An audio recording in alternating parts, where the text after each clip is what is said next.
Halo semua, perkenalkan aku Retia.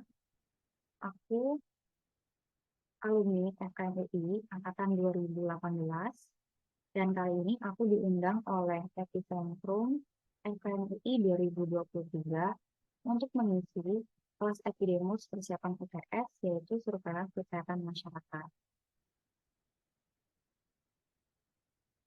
Topik yang akan kita bahas ada 6, yaitu prinsip surveillance, sejarah perkembangan surveillance, perencanaan surveillance, sumber data, manajemen sistem surveillance dan kendali mutu data, serta analisis dan interpretasi data surveillance. Nanti di akhir kita juga ada latihan soal, ada 30 soal pilihan ganda beserta pembahasannya. Oke, kita masuk pada topik yang pertama, yaitu prinsip surveillance. Kita mengulas sedikit. Apa sih surveillance itu?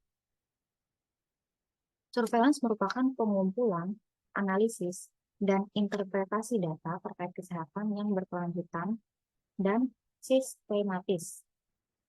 Hal ini penting untuk perencanaan, implementasi, dan evaluasi praktik kesehatan masyarakat yang terintegrasi erat dengan diseminasi data secara tepat waktu kepada mereka yang perlu berkepentingan untuk mengetahuinya. Yang pada intinya, surveillance itu merupakan suatu kegiatan yang bersifat reguler dan berkesinambungan dalam pengumpulan, analisis, dan interpretasi serta diseminasi yang mana data maupun informasi tersebut digunakan untuk melakukan aksi atau praktik pada kesehatan masyarakat.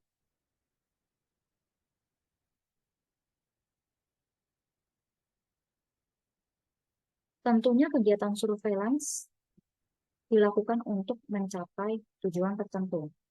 Tujuan tersebut yang nantinya memiliki manfaat bagi pengambilan keputusan pada output akhir kegiatan surveillance. Berikut adalah manfaat-manfaatnya. Yang pertama adalah estimasi masalah kesehatan dan besarnya masalah. Misalnya, contohnya adalah pada penyakit AIDS dengan mengukur insiden stage sehingga kita dapat mengetahui dan juga memprediksi tren selanjutnya, serta mampu untuk mempersiapkan pelayanan kesehatan yang dibutuhkan nantinya. Yang kedua adalah mendeteksi wabah atau kejadian luar biasa. Misalnya, mendeteksi adanya wabah disentri di suatu daerah dengan memantau insiden kasus diare berdarah akut. Yang ketiga adalah mendokumentasi distribusi atau penyebaran dari masalah kesehatan. Misalnya, mendokumentasi rate penyakit malaria di suatu daerah mengalami kenaikan karena relapse adanya kasus yang masuk dari daerah lain, atau adanya sekelompok imigran yang datang dari daerah ini, dan sebagainya.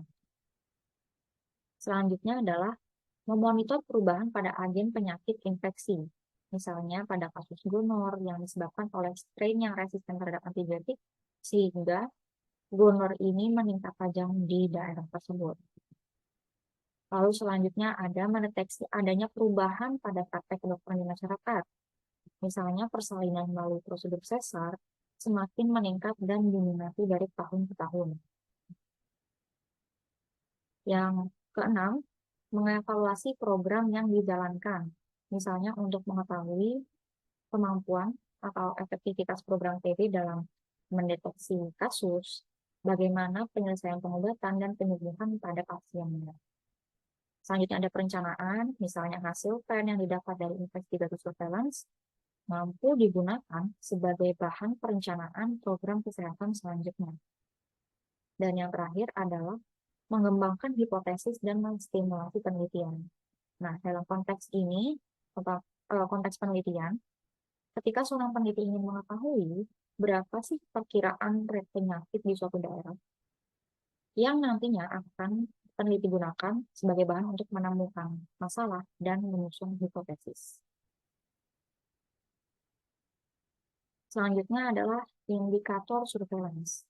Pelaksanaan surveillance kesehatan masyarakat harus memenuhi sejumlah indikator yang disingkat sebagai SMART, spesifik atau spesifik pada tujuan yang ingin dicapai, measurable, dapat diukur outcome-nya, action oriented, berorientasi pada aksi, realistik atau realistis alias mampu dilaksanakan hingga selesai, dan timely, tepat waktu. Karena biasanya untuk kejadian-kejadian misalnya kejadian luar biasa membutuhkan investigasi yang segera. Selanjutnya, fungsi surveillance terbagi menjadi dua, yaitu ada sebagai fungsi inti dan fungsi penunjang, di mana fungsi inti ini diantaranya adalah deteksi, pelaporan, investigasi dan konfirmasi, analisis dan interpretasi, serta aksi dan respons. Dan untuk fungsi penunjang, diantaranya adalah pelatihan, supervisi, sumber daya, dan standar atau panduan.